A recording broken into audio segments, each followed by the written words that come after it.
Hi again, Kenneth Scott Latourette, page 203 of A History of Christianity. Latourette has dealt with the Eucharist, its importance in the early church, and liturgical refinements as the centuries went by, specifically in the 4th and 5th centuries. Now he talks about other times and forms of worship. The Eucharist was the central and chief form of Christian worship developed in these early centuries of the faith. However, it was by no means the only occasion for worship.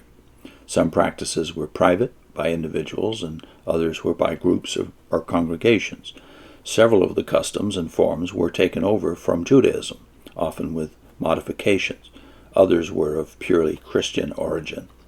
The most frequently repeated prayer was that given by Christ himself, the Lord's Prayer. This was used both by congregations and by individuals. The Didache held that it should be said 3 times a day. In his treatise on prayer, Tertullian gave first importance to it.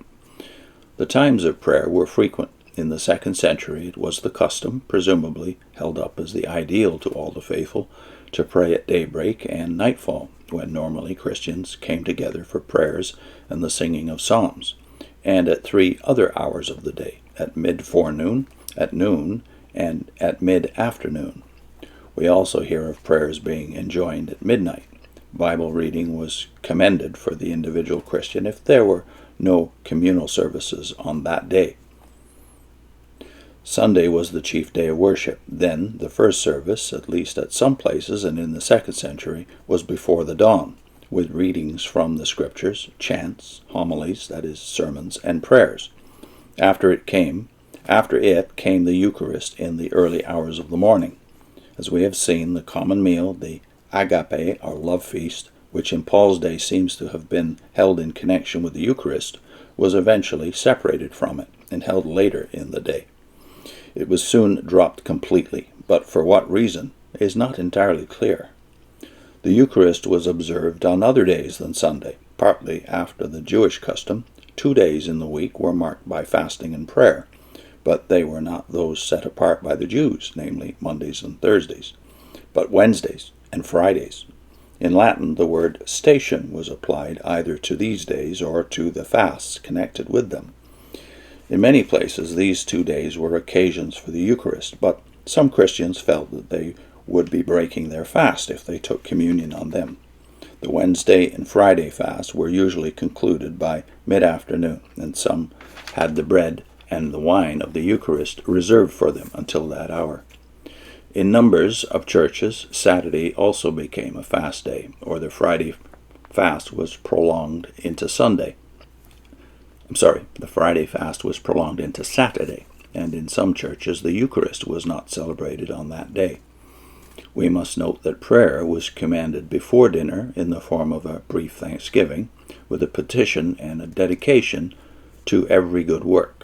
The blessing on the meal could not be given by a layman, but only by the bishop, or, in his absence, by a presbyter or deacon. First fruits were offered to the bishop, who gave thanks for them and presented them to God. In addition to these regular times of worship, there were special occasions which entailed Christian ceremonies. Among them were ordination, the consecration of virgins, the dedication of churches, and the blessing of marriages. Ordination to the lower ranks of the clergy was by very simple ceremonies. Even that for priests and deacons were not elaborate, but usually consisted of prayers by the congregation and the bishop, the laying of the bishop's hands on the heads of those ordained, and the kiss of peace from the bishop. The consecration of bishops was more extended. The bishop was supposed to be the choice of his flock, including his clergy, and in his consecration all were recognized. The Eucharist was part of the ceremony. The consecration was normally by at least 3 bishops, but in times of persecution, 1 bishop was held to be sufficient if the act was with the permission of other bishops, and by the 6th century the Pope might officiate alone. As we are to see later, the setting apart of women to virginity and the service of the Church went back to the 1st century, and long before the close of the 5th century this was by formal ceremony, often celebrated with great pomp and always presided over by a bishop, in which the Virgin was given the veil as the bride of Christ. In the 4th century, we begin to hear of the dedication of edifices, that is, buildings for Christian worship. Buildings erected especially for that purpose multiplied after the cessation of the persecutions in the forepart of the 4th century.